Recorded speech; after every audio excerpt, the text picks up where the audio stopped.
এর মধ্যে একজনের নাম ছিল ফেরাউন। কথা বলেন না কেন? কি নাম? এত বড় ক্যাডার ছিল, টেলা ভাঙতেছি, চাকা ভাঙতেছি, ভালো করে বোঝেন আমার ভাইয়েরা বন্ধুরা। এত বড় ক্যাডার ছিল, দুনিয়ার মধ্যে এসে বলে ফেললো আনা রাব্বুকুমুল আলা। দুনিয়ার মধ্যে এসে বললো আমি বড় খোদা। কি বললো? খোদা না, খোদার উপর দিয়ে আমি। বলেন কত বড় সত্য। বন্ধুরা আমার, দুনিয়ার মধ্যে এসে যখন কথা বললো, রব্বুল আলামিন কোরআন শরীফের মধ্যে বলেন, এ কথা বলার পরে রব্বুল আলামিন এটারে লোহিত সাগরের মধ্যে সুবায়া সুবায়া মারছে। ঠিক কিনা? মরার পরেও তো আল্লাহ ছাড়ে না। আবার আল্লাহ কোরআন শরীফের মধ্যে বলেন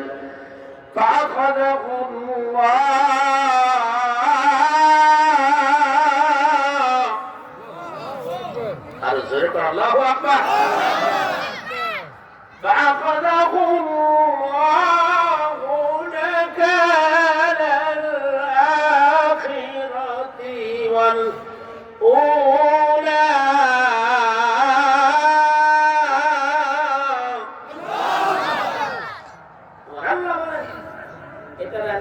পানিতে চুবাইয়া মারার পরে আমি আল্লাহ উভয় জগতে তারে ধরেছি। আখিরাতে তো শাস্তি আছে আছে, দুনিয়ায় শাস্তি হলো কিয়ামত পর্যন্ত। মিশরের জাদুঘরে মেডিসিন ছাড়া থাকবে, আছে না নাই? আছে। আরো জোরে বল, আছে না নাই? আমার প্রত্যেকটা কথার মধ্যে ওয়াজ থাকবে, নসিহত থাকবে, নসিহত থাকবে। এটি আপনি আপনার ভিতরে ঢোকাবেন। এই জন্যই মূলত ওয়াজ ভালো করে বুঝবেন। কিন্তু হুজুর কি বুঝাইতে চাইল? কথা বলেন আমার ভাইরা। এটা এখন কোথায় আছে? আল্লাহ উভয় জগতে ধরেছেন।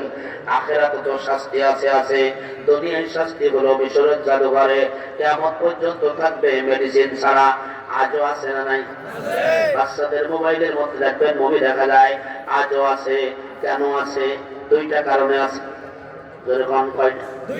আমার ভাইরা বন্ধুরা, এক নম্বরের কারণ হইল এই পৃথিবীর মধ্যে যারা ঈমানদার, যারা আল্লাহওয়ালা, যারা কোরআনের পক্ষে কথা বলে, যারা কোরআনের রাজ কায়েম করতে চায়, আমার ভাইরা এই পৃথিবীর মধ্যে যারা আল্লাহর পক্ষে কথা বলে, আমার ভাইরা যারা রাসূলের পক্ষে কথা বলে, যারা দাড়িওয়ালা টুপিওয়ালা, যারা আযান হইলে মসজিদের দিকে দৌড়ায়। আযান হইলে কোন দিকে দৌড়াইতে হবে? আদেশ কার? আল্লাহ। আর যখন আমার আল্লাহ কোরআন শরীফের মধ্যে বলেন বিসমিল্লাহির রহমানির রহিম ইযা নুদিয়া লিস-সালাতি মিন ইয়াউমিল জুমুআতি ফাসআউ ইলা যিকরিল্লাহ।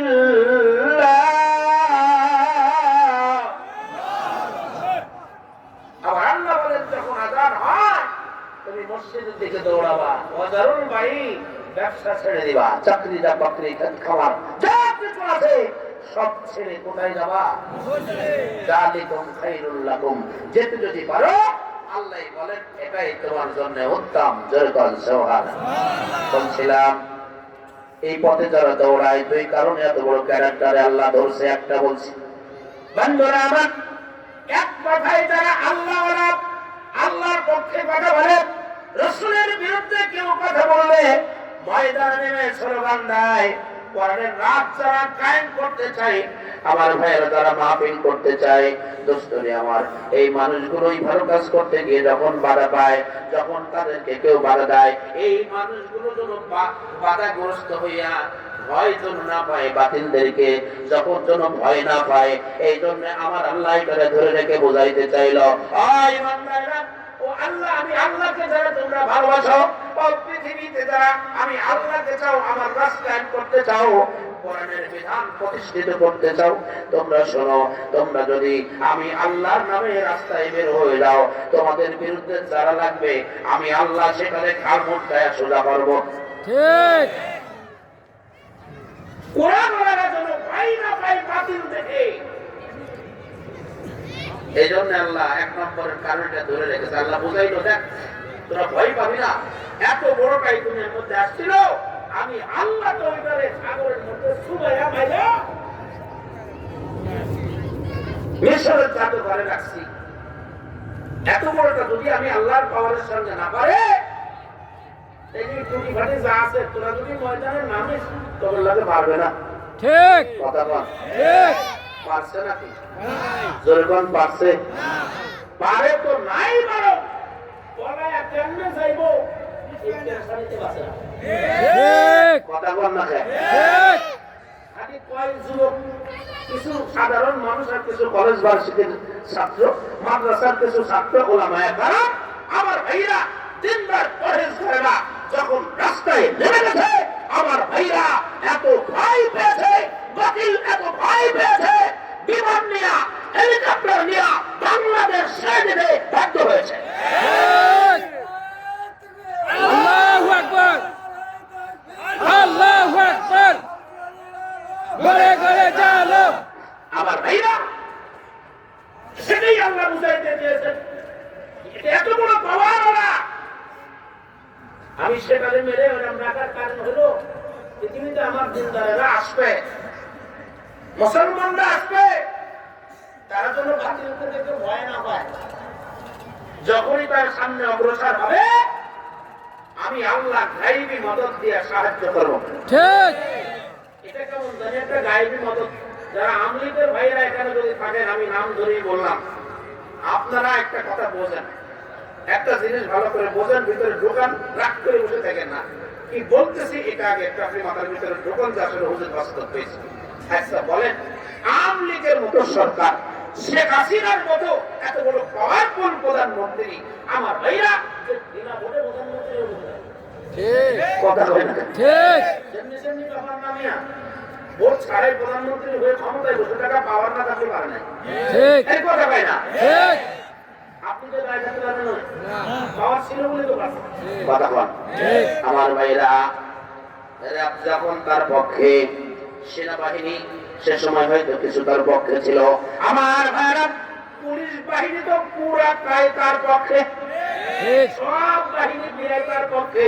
আমার ভাইরা, আমি এক কথাই বুঝাইতে চাচ্ছি, সব যখন তার পক্ষে, আমার ভাইরা বন্ধুরা, এত বড় শক্তিধরকে কয়েকজন ছেলে মিলে শুধুমাত্র মিছিলের কারণে, বলা হয় দাড়িওয়ালা টুপিওয়ালাদের মিছিলের কারণে, আমার ভাইরা এটা রব্বুল আলামিন কেমন জানি পরার শক্তি হিসেবে দেখাইছে।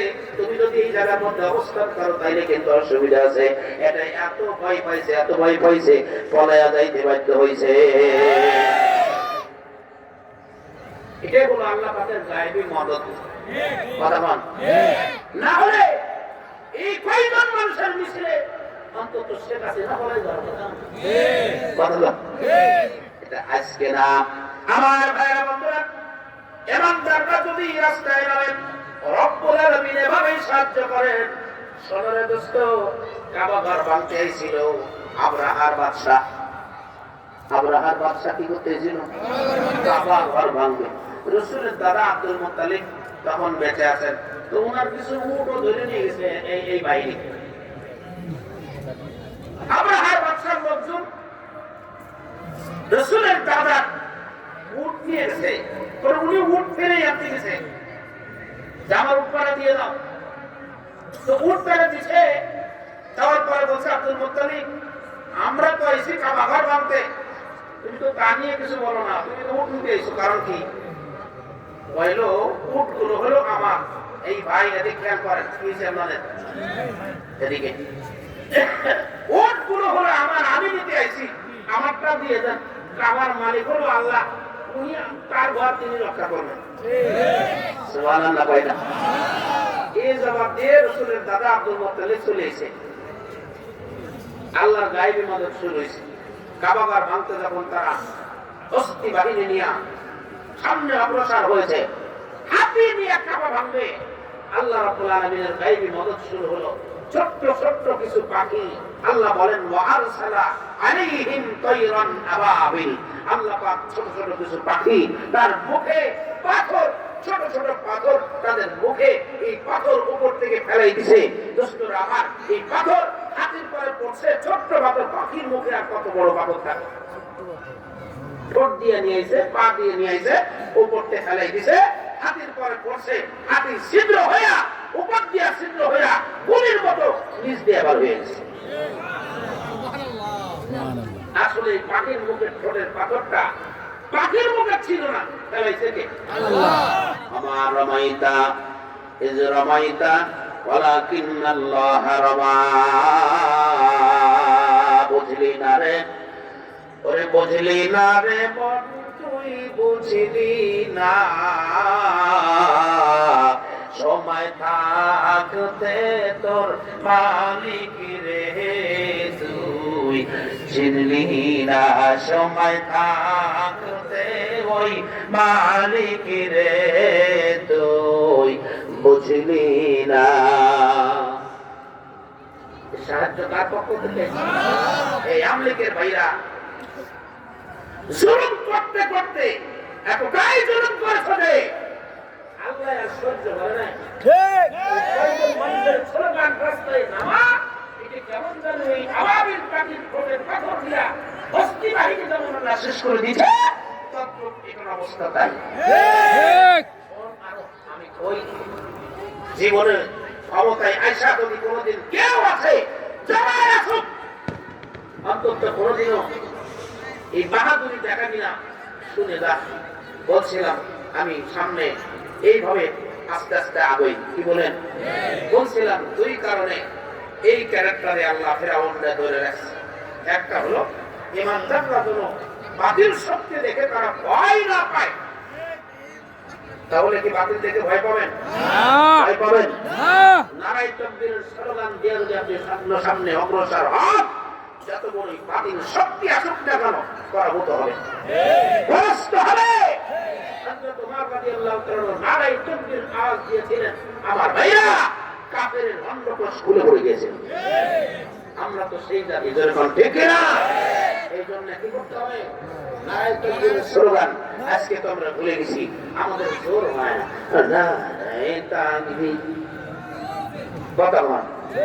নির্বাচনের সময় যে আমার ভাই তোমার ভাই, অমুক ভাই তোমার ভাই, অমুক ভাইয়ের মার খা, আইয়া নামাজ মার খা, বলে না বলে না? আবার কোন মাথা তো অনেক বলে হয়ে যায়, অমুক ভাইয়ের মার খা, আইয়া নামাজ মার খা। বুঝলেন তো?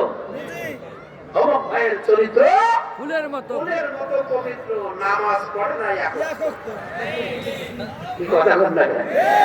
ওযুরও খবর নাই, গোসলের খবর নাই, পাক পবিত্র খবর নাই। আল্লাহ মানে কি শব্দ, অথচ আমি মানুষ মুসলমান হইয়া একটা নাম চা খাইয়া কাসাবের রাস্তায় যাই, আরে অমুক ভাইয়ের চরিত্র ফুলের মতো পবিত্র, নামাজ পড়ে না, এখন তো কথা কয় না এরা। লাগে ভাই, ঠিক আছে তো?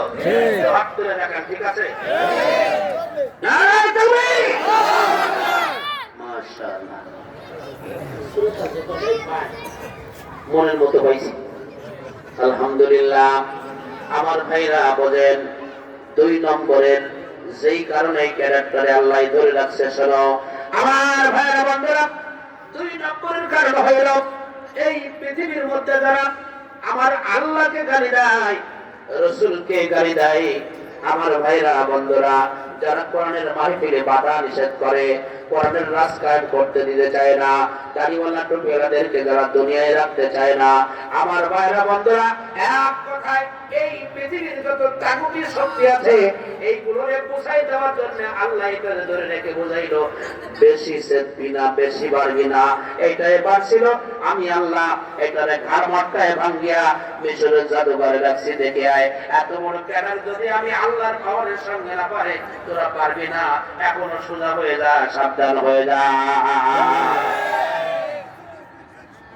এই 2 কারণে আল্লাহ এটা ধরে রাখছে। 1 নম্বরের কারণ হলো মুসলমানরা বাতিল দেখে কোনো ভয় না পায়, সামনে অগ্রসর হইলে বাতিলকে আমরা পরাস্ত করবে। আরেকটা বুঝাইতে চাইছে যে যারা পৃথিবীর মধ্যে এই ধরনের বাহিনী আছে, যারা ইসলাম বিরুদ্ধে চলে, কোরআনের বিরুদ্ধে চলে, কোরআনের কাজ কায়েম করতে দিতে চায় না, কোরআনের বিধান প্রতিষ্ঠিত করতে গেলে বাধা সৃষ্টি করে, আল্লাহ পাক তাদেরকে বোঝানোর জন্য ধরে রাখতে দেখ বেশি বাড়িস না। এটাই কিন্তু খোদাই দাবি করছিল, আমি মাত্র সুবাইয়া মাইনে রাখি দিয়ে আমার ভাইরা। এটাও তো নরমাল ক্যাডার, নরমাল ডেলা। হেডলাইন মনে আছে নাকি আপনাদের? মনে আছে তো? কি ভাঙতেছি জানি, ডেলা চাকা ভাঙছি। দোস্তরে আমার, এটা তো নরমাল ডেলা, নরমাল চাকা। আমার ভাইরা, এটার থেকে আর বড় ক্যাডার, বড় মস্তান, বড় বাহাদুর এই পৃথিবীর মধ্যে আমরা মুসলমানদেরকে দুনিয়া থেকে বিদায় দিয়ে দেওয়ার জন্য এসেছিল। বলবনি ভাই, বন্ধুরা আমার, এর থেকে আরো বড় ক্যাডার, বড় মস্তান এই পৃথিবীর মধ্যে যেটা আমরা মুসলমানদেরকে বিদায় দিয়ে দেওয়ার জন্য এসেছিল। দোস্তরে আমার, আমার আল্লাহ কোরআনের ভাষায় বলে ওইটার নাম ছিল নমরুদ। কি নাম? নমরুদ। এতে এত বড় ক্যাডার ছিল দোস্তরে আমার। ফিরাউন তো শুধু বলেছিল আমি বড় খোদা, আর কিছু পারে না।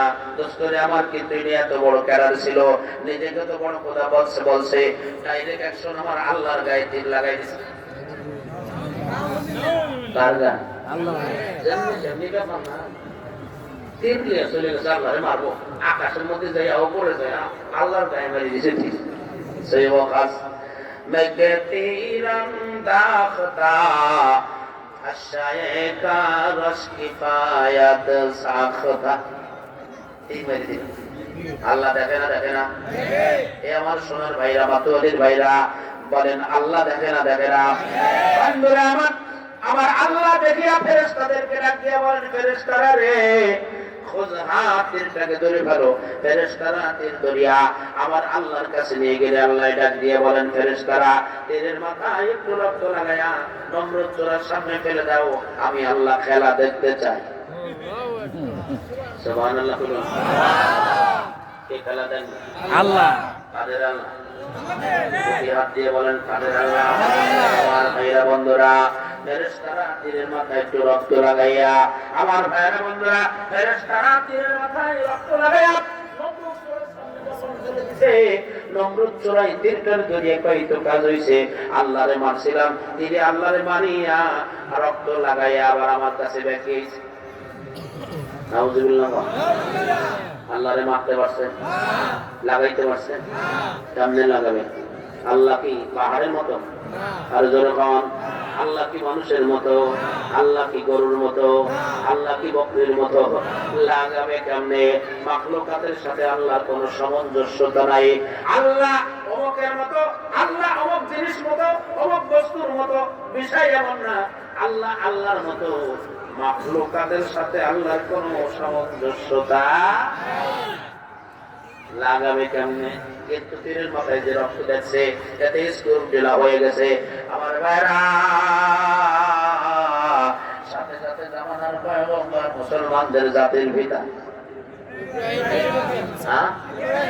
জাতির পিতার নাম কি? আরো জোরে বল। আমার কথা, কার কথা? আরো জোরে বল, কার কথা?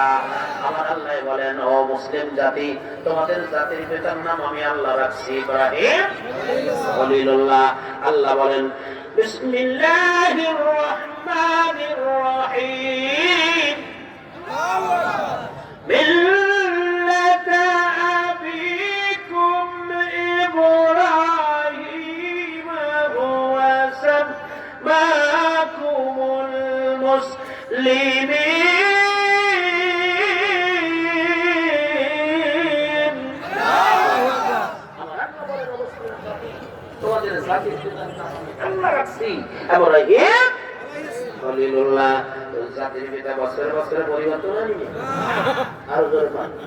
যদি আল্লাহ একবারই বানাই দিছে না, দেয় নাই, আয়াত নাযিল করে যেটা আল্লাহ বানাই দিছে, দিছে আর জোরে বাদ দিছে নাকি? আপনারা তো মধ্যে মধ্যে চেঞ্জ করে আলাম কথা কই না কে? ইমান নিয়ে কবরে যাবা না? ইমান নিয়ে কবরে যাবা? কবরস্থানে মাটি দিয়ে আসলাম জিয়ারত করে, আমার আর ভয় নাই। মরার ভয় নাই? কোরআনের আয়াতকে উল্টাই দিয়ে তোমরা কাউ ব্যাখ্যা দাও, দুনিয়ার ব্যাখ্যা দিয়া তোমরা সেই ছাড়া দুনিয়া ছেড়ে চলে গেছে। বাংলাদেশের স্থপতি এটা তো বিশ্বাস করতে হবে, স্বাধীনতার স্থপতি এটা তো বিশ্বাস করতে হবে। সেই মানুষটা মনেও শান্তি পাচ্ছে না, তোমরা পারে উল্টাই পাল্টায় ইব্রাহিম আলাইহিস সালামের আল্লাহ বলেছে তাদের পিতা, তোমরা এটা মানে আরো খবরের মতো শাস্তিও সেই ব্যবস্থা করছে। এই কথা বলে না কি যে বোঝে না তাও ক্ষমতার লোভে যে কি করতে হবে তাও ইমান থাকছে না তাকে দেয়া দরকার নেই। কথা কন আমার ভাই আমার একটু যদি করেন লা ইলাহা ইল্লাল্লাহ ইল্লাল্লাহ লা ইলাহা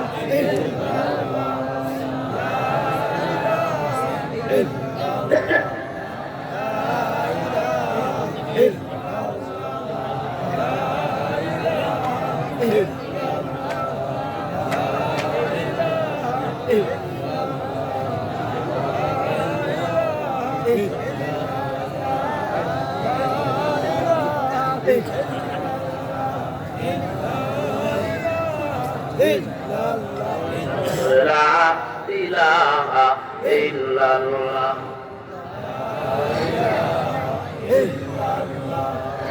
আসিয়া বলেন ওগো স্বামী, আমি তোমার অর্ধাঙ্গিনী, আমি মুসার খোদাকে খোদা মানিলাম, তোমার খোদা মানি না।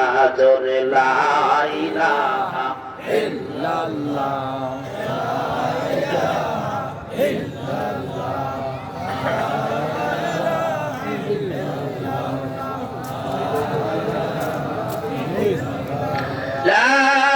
ইলাহা ইল্লাল্লাহ মুহাম্মাদুর রাসূলুল্লাহ সাল্লাল্লাহু আলাইহি ওয়াসাল্লাম।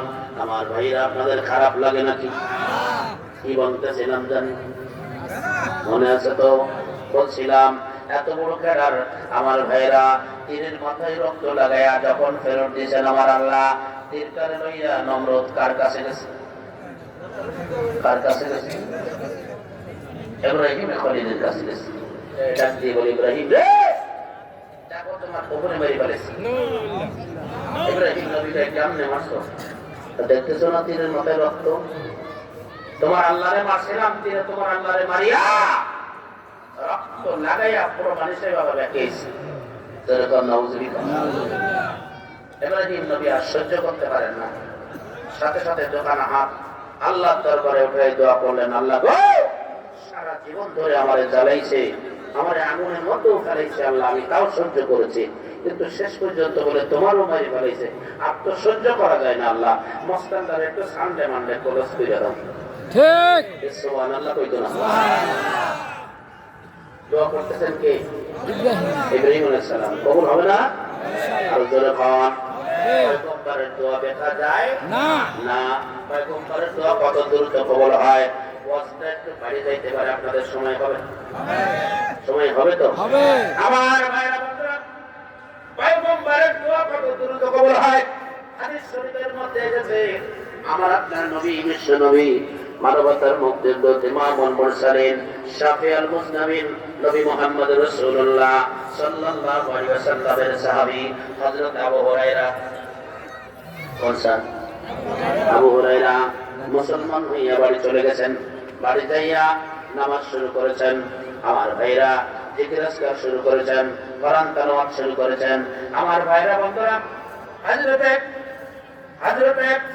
আবু হুরায়রার মা সেই সময় পর্যন্ত মুসলমান ছিলেন না, ওনার মার মুখ বুঝতে বাকি রইল না। আমার আবু হুরায়রা বেদিন হয়ে গেছে। আবু হুরায়রা বেদিন না দিনদার? কিন্তু তার মার কাছে সত্যি সত্যি বেদিন। কারণ লাভের পূজা ছাড়িয়া, হবলের পূজা ছাড়িয়া, এউকের পূজা ছাড়িয়া, একুশের পূজা ছাড়িয়া, মূর্তির পূজা ছাড়িয়া একমাত্র আল্লাহর ইবাদত কবুল করেছেন। জোরে বলেন ঠিক কিনা?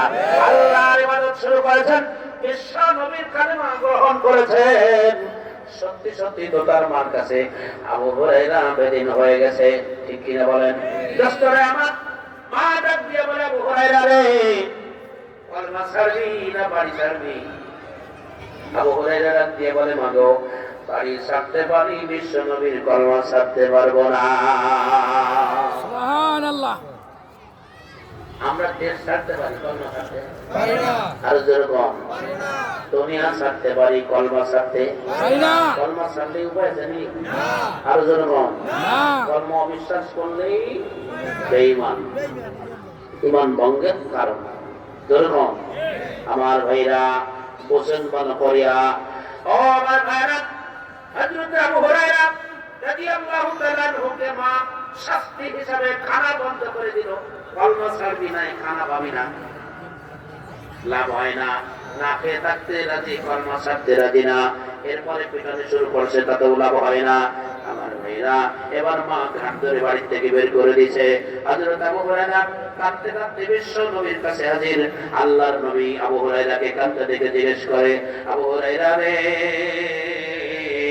কেন তুমি কান্দো? আমার ভাইরা বন্ধু, হযরত আবু হুরায়রা রাদিয়াল্লাহু তাআলা আনহু ডাক দিয়ে বলেন, ইয়া রাসূলুল্লাহ, ইয়া হাবিবাল্লাহ, আমি কলমা পড়েছি দেখে আমার মা আমারে মারছে, খাইতে দেয় না, বাড়ি থেকে বের করে দিয়েছেন হুজুর, এই জন্য আমি কান্দি।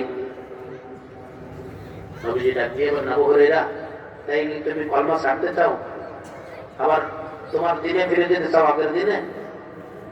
আমার ভাইরা, হযরত আবু হুরায়রা ডাক দিয়ে বলেন, ইয়া রাসূলুল্লাহ, ইয়া হাবিবাল্লাহ, কলমা ছেড়ে দেওয়ার জন্য আমি আপনার কাছে আসি নাই।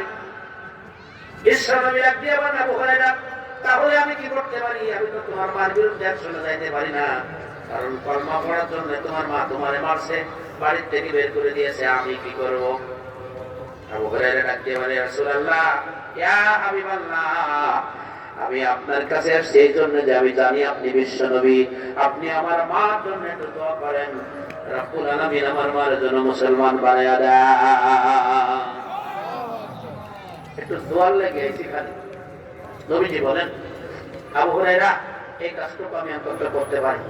বিশ্ব নবী আবু হুরায়রার মার জন্য হাত ধরে দোয়া করতেছেন, আল্লাহুম্মা হদি উম্মি আবি হুরায়রা, আল্লাহ গো, আবু হুরায়রার মারে মুসলমান বানায়া দাও। দোয়া করতে দেরি, কবুল হইতে দেরি না। আবু হুরায়রা দৌড়ানো শুরু করছে, দেখি নবীর দোয়া আগে আসমান পর্যন্ত পৌঁছায় না, আমি আবু হুরায়রা আগে বাড়ি পৌঁছাইতে পারি। জোরে বল সুবহানাল্লাহ। কত বিশ্বাস তার নবীর, কত নবী যে দোয়া করতেছেন, এই দোয়া দেখা যাইতে পারে। আগে যে দেখতে পারি কিনা নবী কিভাবে, আমার মা কিভাবে মুসলমান হয়। বাড়ি দৌড়ে চলে গেছে, বাড়ি দৌড়ে যে দেখতেছেন যেই মা মারতে ছিল, যেই মা খাইতে দেয় না, বাড়ি থেকে বের করে দিয়েছেন, ওই মার জবান দ্বারা জারি হয়ে গেছে নাজাতের কালিমা, লা ইলাহা ইল্লাল্লাহ, লা ইলাহা ইল্লাল্লাহ, লা ইলাহা ইল্লাল্লাহ,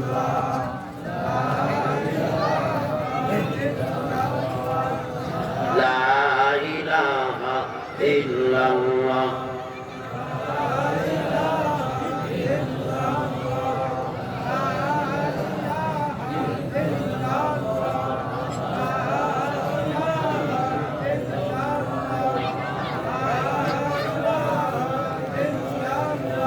জোরে লা ইলাহা ইল্লাল্লাহ।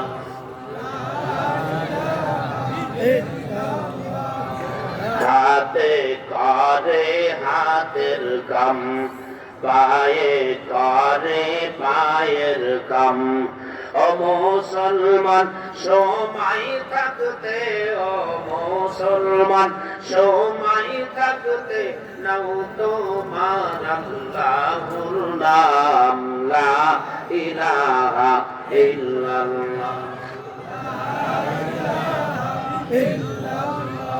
লা ইলাহা ইল্লাল্লাহ, মুহাম্মাদুর রাসূলুল্লাহ সাল্লাল্লাহু আলাইহি ওয়াসাল্লাম।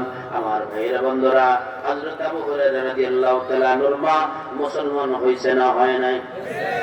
বিশ্ব নবীর দোয়া কবুল হইছে না হয় না? তো নবীজির দোয়া যদি কবুল হয়, মুসলমানদের জাতির পিতা ইব্রাহিম খলিলের দোয়া কবুল হবে না? মনে আছে আপনাদের? হাত তুলছে আল্লাহ গো, বাড়তে বাড়তে বলে তোমারও মারি ফেলেছে, আপনার সহ্য করা যায় না, মস্তানদার একটু সানডে মানডে ক্লোজ কইরা দাও। বন্ধুরা আমার, হযরত ইব্রাহিমের খলিলের দোয়া কবুল হয়ে গেল। আমার আল্লাহ ডাক দিয়ে বলে, ইব্রাহিম রে, কেমন শাস্তি দিব?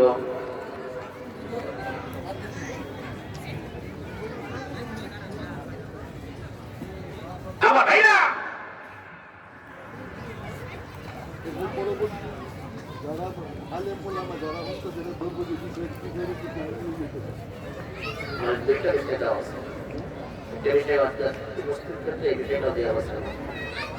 ওটাও আমি আলোচনা করবো।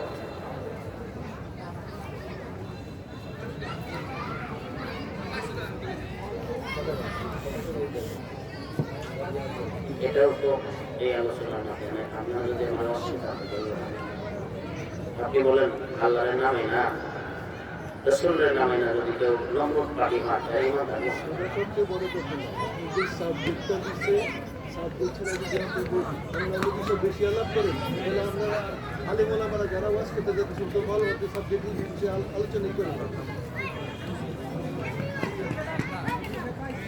জিকির করেন লা ইলাহা ইল্লাল্লাহ, লা ইলাহা ইল্লাল্লাহ, লা ইলাহা ইল্লাল্লাহ, লা ইলাহা ইল্লাল্লাহ, লা ইলাহা ইল্লাল্লাহ, লা ইলাহা ইল্লাল্লাহ, লা ইলাহা ইল্লাল্লাহ মুহাম্মাদুর রাসূলুল্লাহ সাল্লাল্লাহু আলাইহি ওয়াসাল্লাম। আমার ভাইরা বন্ধুরা, বোঝেন ভালো করিয়া, আপনি যদি আল্লাহর হুকুম না মেনে, আল্লাহ যেভাবে আপনাকে চলতে বলেছেন সেভাবে না চলে, রাসূল যেভাবে চলতে বলেছেন সেভাবে না চলে, আপনি যদি তাগুতি শক্তির বেশিকে বিশ্বাস করেন, শয়তানি শক্তিকে বিশ্বাস করেন, আমার ভাইরা সেই মোতাবেক আপনার জীবন চলে, তাহলেও কিন্তু আপনার ঈমান শেষ। কথা বল, বিষয়বস্তু তো আমি জানাই, আসতে তো দেবেন, সব জায়গায় এক জায়গায় লাগবে। আমার ভাইরা, আল্লাহ রাব্বুল আলামিন বলেন আতিউল্লাহ ওয়া আতিউর রাসূল, আল্লাহর ইতাআত করা, আল্লাহকে অনুসরণ করা, নবীকে অনুসরণ করা। নবীর লিবাস কেমন ছিল এটা আপনাকে অনুসরণ করতে হবে। নবীজির পোশাক কেমন ছিল, নবীজি কেমন জামা পরতেন, নবীজি কেমন ভাবে জুতো পরতেন, নবীজি কিভাবে টুকমাতা দিতেন, নবীজি কিভাবে নামাজ পড়তেন। আমার ভাইরা, ইত্যাদি ইত্যাদি রাসূলকে অনুসরণ আপনি করলেন না, বরং দুনিয়ার কোন নেতা নেত্রীর অনুসরণ করলেন, আপনার ঈমান থাকবে না, আর যখন তো থাকবে না। দোস্তরে, আমি সে কথাই বলছিলাম, বোঝেন ভালো করিয়া। আমার ভাইরা বন্ধুরা, এই পৃথিবীর মধ্যে যে কথা বলছিলাম, আমি ওদিক দিয়া সব করে আমার বিষয়বস্তুর করে বেশি শুনতে চাই, ওইদিকে যাইতেছি। দোস্তরে আমার, ভালো করে শোনেন। বলছিলাম পৃথিবীর এই সমস্ত প্রাকৃতিক শক্তিরা যারা ছিল, দোস্তরে তারা আজকে আছে নাকি বলেন? নাই, আরো জোরে গান, তারা কিন্তু নাই, তারা আজকে দুনিয়া চলে গেছে। ভাইরা আমার, তাদের নাম কিন্তু মানুষই ভালোভাবে নেয় না, ভালোভাবে নাই, ভালোভাবে নেয় না। এই পৃথিবীতে কোনো মানুষ কোনো অমুসলিমও তার সন্তানের নাম নমরুদ রাখে না। রাখছে? ফেরাউন রাখছে, সাদ্দাত রাখে, হামান রাখে, কামান রাখে, রাখেন। এতটাই তারা বুঝেছে, এতটাই আল্লাহর কাছে ঘৃণিত হয়েছে যে তাদের নামে একজন অমুসলিম সন্তানও, অমুসলিম তার সন্তানটাকেও এই নামে নামকরণ করে না। ঠিক কিনা বলেন? আমার ভাইরা বন্ধুরা, তাহলে আপনি যদি তাদের অনুসরণ করেন, তাদের মতে চলেন, তারা যেভাবে চলেছিল আপনি যদি সেভাবে চলেন, তাহলে আপনার ঈমান থাকবে? ঈমান থাকবে না, আপনি বেঈমান হবেন। দোস্তরে আমার, তো আমাকে যে বিষয়টি মূলত দেওয়া হয়েছে, আরেকটি বিষয় দেওয়া হয়েছিল, ওইটা একটু সংক্ষেপের জন্য মাননীয় সভাপতি সাহেব বলছেন, এটা না, আরেক বিষয় যেহেতু দেওয়া হয়েছে, এই জন্য উনি হয়তো ওই বিষয় পরে বলবেন। এই জন্য আপনার জবাব হিসাব করে একটু বেশি বললে ভালো হয়। আপনার কথাটা একটু এরকম কথা, ঠিক কিনা বলেন? ভালো কথা বলছেন, কিন্তু এটা আমার যেভাবে বলছিলাম এটা আপনাদের কর্তৃপক্ষ কারোর অনুমতিতেই আমি একটু এভাবেও বললাম। দোস্তরে আমার তো কথাগুলো দরকার আছে, আছে না নাই? যেহেতু একটু আছে সে বলবেন, এই জন্য আমি গেলাম না। আমার ভাইরা বন্ধুরা, তো যে বিষয় দেওয়া হয়েছে ইমান ভঙ্গের কারণ, কি কি কারণে ইমান ভঙ্গ হয়ে যায়? দোস্তরে আমার হাজারো কারণ আছে ইমান ভঙ্গের, তবে বিশেষ করে হাদিসের মধ্যে 7টি বিষয় বলা হয়েছে। কয়টি? 7টি বিষয় যদি কেউ অস্বীকার করে তাইলে সে আর ইমানদার থাকে না, বেঈমান হয়ে যায়। 1 নম্বরে আমানতু বিল্লাহি, ইমান আনতে হবে কার পরে? আপনি যদি আল্লাহকে বিশ্বাস না করেন তাইলে আপনার ইমান থাকবে না, আপনি বেঈমান হয়ে যাবেন। আল্লাহকে মানেন না, ইমান থাকবে? দোস্তরে আমার, ইমান থাকবে না। আল্লাহ রাব্বুল আলামিনের যত বিধান আমাদের জন্য দিয়েছেন দোস্তরে, তার মধ্যে একটা বিধানের নাম নামাজ পড়া। একটা বিধান কি? নামাজ পড়া। আল্লাহই কইছে তুমি নামাজ পড়ো, আপনি নামাজ পড়লেন না, অস্বীকার করেন, নামাজ লাগে না, ইমান থাকবে? আরো জোরে বলেন, আপনি বেঈমান হয়ে যাবেন। আমার ভাইরা, ইচ্ছাকৃতভাবে যদি কেউ নামাজ ছেড়ে দেয় সেই মানুষটাও কাফের হয়ে যায়, বেঈমান হয়ে যায়। নবীজি বলেন মান তারাকা সালাতান মুতাআম্মিদান ফাকাদ কাফারা, যদি কোন ব্যক্তি ইচ্ছাকৃতভাবে নামাজ ছেড়ে দেয় সেও কাফের হয়ে যায়, ঈমান ভঙ্গ হয়ে যায়। মুসলমানের সবথেকে বড় সম্পদ হলো ঈমান, অত্যন্ত গুরুত্বপূর্ণ বিষয়। বন্ধুরা আমার, তো এই ঈমান যদি আপনার না থাকে তো আপনি নামাজ পড়লে আপনার লাভ হবে? হবে? নামাজ পড়লে আপনার লাভ, নামাজে কোনো সওয়াব পাবেন না, দান করলেও সওয়াব পাবেন না। পৃথিবীতে যারা মুসলিম আছে তারা দান করে, করে তো কোটি কোটি টাকা দান করে, মুসলমানকেই দান করে। বিশ্বের যারা দাতা দেশ আছে সব দেশ কি মুসলমান? মুসলমান না, কিন্তু তারা দান করে, করে না? করে, কিন্তু তারা কি নেকি পায়? জ্ঞান পায় না। বন্ধে ঈমান নাই, কি নাই? ঈমান নাই, আল্লাহকে মানে না, এই জন্য নেকি পাবে না। আমার ভাইরা, আল্লাহকে না মানার কারণে, রাসূলকে না মানার কারণে তারা এই দান করলে দানের কোনো সওয়াব পাবে না।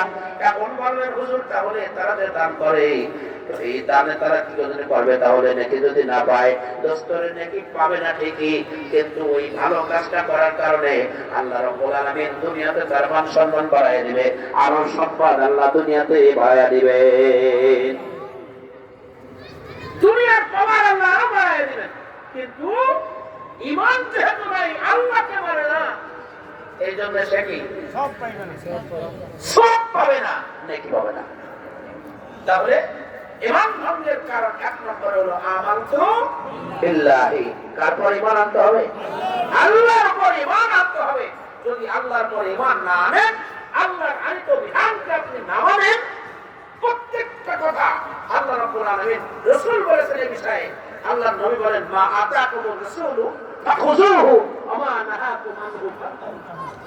আল্লাহর পক্ষ থেকে রাসূল সাল্লাল্লাহু আলাইহি সাল্লাম যা নিয়ে আসছেন প্রত্যেকটি কথা আপনাকে মানতে হবে। মা আতাকুমুর রাসূল ফাখুযুহু, রাসূল যা আনছেন এটা আপনাকে কি করতে হবে? মানতে হবে। ওয়া মা নাহাকুম আনহু ফান্তাহু, রাসূল যা ত্যাগ করতে বলেছেন সেটা আপনাকে ত্যাগ করতে হবে। আপনি রাসূল বলছেন এটা করা যাবে না, আপনি করলেন, তাইলে আপনি ঈমানদার থাকবেন নাকি ঈমান ভেঙে যাবেন? আর ধরে কোন ঈমান থাকবে না। দোস্তরে আমার, আল্লাহই কইছে তুমি, আল্লাহই কইছে সববার যদি হয় তুমি হজ করবা, আপনি হজ করেন না, দোস্তরে আমার হজকে অস্বীকার করেন, তাইলে আপনার ঈমান থাকবে না, থাকবে ধরে কোন। দোস্তরে এই হজের ব্যাপারে হাদিসের মধ্যে আছে যদি কোনো ব্যক্তির একবার হজ ফরজ হয়ে যায় তাহলে সেই হজ তার থেকে আর সাকেত হয় না, তার থেকে রহিত হয়ে যায় না। এখন আপনি গরিব হয়ে গেছেন, এক সময় কোটিপতি ছিলেন, কোটিপতি হওয়ার সাথে সাথে অর্থাৎ হজ ফরজ হয় এমন সম্পদ আপনার যখনই অর্জন হবে তখনই আপনার পরে হজ ফরজ হয়ে গেল।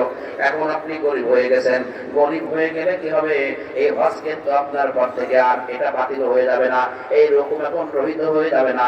সম্পদ আসলে সাথে সাথে হজ করা। আপনি হজ করলেন না, হাদিসের মধ্যে নবীজি বলেন যার পরে হজ ফরজ হয়েছে এই ব্যক্তি যদি হজ না করে, এই ব্যক্তি কাফের হয়ে মরুক অথবা ইহুদি হয়ে মরুক, ইন কানা ইহুদিয়া ওয়া ইন কানা নাসরানিয়া, সে ইহুদি হয়ে মরুক আর নাসারা হয়ে মরুক, আমি নবীর কিছু আসে যায় না। নাউযুবিল্লাহ। তাহলে আল্লাহ পাকের আদেশ, তোমার যদি সম্পদ হয় হজ করতে হবে, আপনি করেন না, মানেও না অনেক কথা বল, তাহলে মানতেও চায় না, কি হজ বাস। ইসলামের কোন একটি বিধানকে যদি আপনি অস্বীকার করেন, তাহলে আপনার ঈমান থাকলো না। হাদিসের মধ্যে আছে একজন মানুষ সকালবেলায় মুসলমান থাকে আর বিকেল বেলায় কাফের হয়ে যায়। সকালে মুসলমান, বিকেল বেলায় কাফের। কত অন্যায় যে আমরা করি। মানুষ যদি শিরক করে, শিরক অনেক ধরনের। আমার ভাইরা, সবচেয়ে বড় শিরক হলো আশিরকু বিল্লাহ, আল্লাহর সঙ্গে শিরক করা। আল্লাহর সঙ্গে শিরক করে কেমনে? ওই যে মূর্তি বানায়, কথা বল, কি বানায়? মূর্তি বানায়, মূর্তি বানায় তাকে সিজদা দেয়, এটা হলো সবথেকে বড় শিরক। আমার ভাইরা, আমরা মূর্তি বানাই না ঠিক, কিন্তু আমরা অনেক রকমের শিরক করি। দেখবেন এগুলো শিরকে কবির। আমার ভাইরা, কোন মানুষ শিরক করলে তার ঈমান থাকে না। দেখবেন আপনি বললেন এবছর যে অবস্থা, আমার চাকরিটা যদি না থাকতো তাইলে আমার শেষ, এবার না খেয়ে মরা লাগতো। বলেন চাকরি কে আপনারে বাঁচানোর মালিক? না, বাঁচানোর মালিক কে? আল্লাহ। আল্লাহ। আপনি চাকরিকে বানাইলেন, আপনার বাঁচানোর মালিক, আপনার ঈমান শেষ। ভাই, অমুক ভাই আপনাকে একটু উপকার করেছে, শিরকে কবি আপনি করেন, দেখেন অমুক ভাই আপনাকে একটু সহযোগিতা করেছে, ভাই আপনি সাহায্য যদি না করতেন তাহলে আমার উপায় ছিল না, আমি শেষ হয়ে যেতাম। বলে না শিরকে কবি। আপনার ছেলেটার চাকরি আছে, আপনি বললেন আমার ছেলেটা যদি চাকরিটা না থাকতো তাইলে আমার উপায় ছিল না, শিরকে কবি। কথা বল।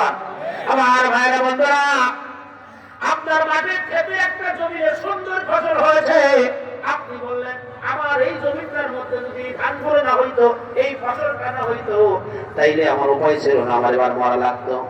আল্লাহ কয় এটার নাম শিরক। দোস্তরে, আল্লাহ কয় তোর সন্তানকে চাকরি দিয়ে আমি আল্লাহ করে বাঁচাই রাখার ব্যবস্থা করেছি, তোর ক্ষেতের মধ্যে ধান ভালো বানাই দিয়া আমি আল্লাহ করে বাঁচাই রাখার ব্যবস্থা করেছি, আমি অমুকের সহযোগিতা তোর দিকে বাড়াইয়া দিয়া আমি বাঁচাই রাখার ব্যবস্থা করেছি। ওই ব্যক্তি তোরে বাঁচাই রাখতে পারে না, ধানের ক্ষেত তোরে বাঁচাই রাখতে পারে না, সন্তানের চাকরি তোরে বাঁচাই রাখতে পারে না, আমি আল্লাহ বাঁচাই রাখছি। জোরে বল ঠিক কিনা? এগুলো শিরকে কবি। আমরা ওনার পর এই ধরনের শিরক করতে থাকি। একজন ভাই উপকার করলে আমরা বলি ভাই তুই আমার বাঁচা, কথা হয় না? এটার নাম কি? শিরক। ওই ভাই আপনাকে বাঁচাইতে পারে না, বাঁচানোর মালিক কে? এই কথা বললে আপনার ঈমান চলে যায়, ঈমান ভঙ্গের কারণ এটা। তাহলে এক নম্বর, আমানতু বিল্লাহি, আল্লাহর পরে ঈমান আনা। সবকিছু করনেওয়ালার মালিক কে? আল্লাহ। সবকিছু করনেওয়ালার মালিক আল্লাহ।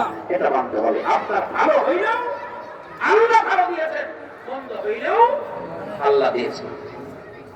দুই নম্বরে, মালাইকাতিহি, আল্লাহ রাব্বুল আলামিনের যত ফেরেশতা আছে সমস্ত ফেরেশতাগুলোকে বিশ্বাস করতে হবে। ফেরেশতা আছে না নাই? আছে। আছে। আপনি ফেরেশতা মানেন না, অনেক জাতি আছে আমার ভাইরা, তারা ফেরেশতা মানে না, ফেরেশতাদেরকে মানে না। ফেরেশতা আছে না নাই? ফেরেশতা আছে। দোস্তরে আমার, ফেরেশতাদেরকে যদি আপনি বিশ্বাস না করেন তাহলে আপনি বেঈমান। ফেরেশতা বিশ্বাস করতে হবে, নাইলে আপনার ঈমান থাকবে না, ঈমান ভঙ্গের কারণ। দোস্তরে আমার, অকুতুবিহি, এরপরে হলো আসমানি যত কিতাব, কিতাবের বহু বছর কুতুব, যত আসমানি কিতাব আল্লাহ পাঠিয়েছেন, কয়খানা? কয়খান? 104 খান। কয়খান? 104 খানা। তার মধ্যে 4 খান হলো বড়, তাওরাত, জবুর, ইনজিল, কোরআন। তাওরাত, জবুর, ইনজিল, কোরআন। এই চারটি হলো বড়, আর 100 খান হলো সহিফা, এটা হলো ছোট। এই চার কিতাব বড়, চারজন নবীর পরে, জলিলুল কদর চারজন পয়গম্বরের পরে নাযিল হয়েছে। তাওরাত তারপরে মুসা নবীর বই, জবুর দাউদ বলেন হযরত দাউদ আলাইহিস সালামের পরে, ইনজিল হযরত ঈসা আলাইহিস সালামের পরে, এবং কোরআন শরীফ আমাদের নবী, বিশ্ব নবী, মানবতার মুক্তিদূত, ইমামুল মুরসালিন, শাফিউল মুজনাবিন নবী মুহাম্মদ রাসূলুল্লাহ সাল্লাল্লাহু আলাইহি ওয়াসাল্লামের পরে নাযিল হয়েছে। ধরে বলেন ঠিক কি না? এই আসমানি প্রত্যেকটি কিতাব আপনাকে বিশ্বাস করতে হবে, কিন্তু সব বিধান আপনি মানতে পারবেন না। সব বিধান মানতে পারবেন না। আপনি মুহাম্মদ সাল্লাল্লাহু আলাইহি ওয়াসাল্লামের উম্মত, এখন মুহাম্মদ সাল্লাল্লাহু আলাইহি ওয়াসাল্লামের পরে কোরআন নাযিল হয়েছে, এখন আপনি কোরআন না মেনে আপনি বললেন যে আমি তাওরাত মানি। কি মানি? আমি তাওরাতের বিধান মানি।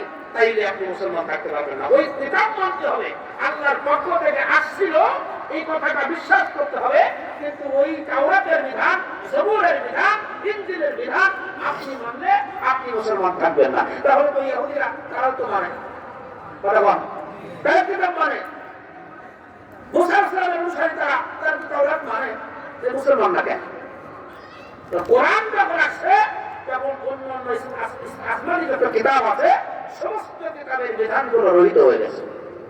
কথা বল না কেন? ঠিক। আমাদের একজন বলছিল যে আমার সন্তান ইহুদির মেয়ে বিয়ে করেছে, ওরা তো আহলে কিতাব। কথা বলেন না, বলছে না আহলে কিতাব। দোস্তরা আমার, এখন আহলে কিতাব থেকে আবার চলবে না। এখন আপনাকে কোরআন বিশ্বাস করতে হবে, কোরআনের বিধান মানতে হবে। আপনি বুঝে শুনে কোরআনের বিধান মানেন না, আল্লাহর বিধান মানেন না, ঐশী বাণী কোরআনের মধ্যে যা আছে এগুলো আপনি মানেন না, আপনি বেঈমান, আপনি বেঈমান। এটা ঈমান ভঙ্গের কারণ। ঠিক। কথা বলেন না কেন? কোরআন শরীফের একটা নোক্তাকে আপনি অস্বীকার করেন, আপনি কাফের, কাফের, কাফের। যেরকম ঠিক কিনা? ঠিক। উনি আল্লাহর বিধান লাগে না, বলে না, বলে না, বলে না, বলে না। আপনি মানব রচিত বিধান আপনি মানেন, আল্লাহর বিধান মানেন না। আপনারা নিজের নিজের আইন তৈরি করে নিয়েছেন, সেটার পরে আপনারা চলেন, অথচ আমার আল্লাহ কোরআন দিয়েছেন আমাদের জন্য সংবিধান হিসাবে। জোরে বলেন ঠিক কিনা? নাকি কোরআন জোরে বল। যদি কেউ আল্লাহর বিধান না মানে, কোরআনের বিধান না মেনে, দুনিয়ার মানব রচিত বিধান দিয়ে যদি চলে, এটার পর যদি আমল করে, এই মানুষটাও আল্লাহর কাছে সে কাফের হয়ে যায়, মান ভঙ্গ হয়ে যায়, তার ঈমান থাকে না। আমাদের দেশে আছে না নাই? জোরে বল। দেশে কি কোরআন দিয়ে চলে? জোরে বলেন চলে? আমাদের অনেকেই বলে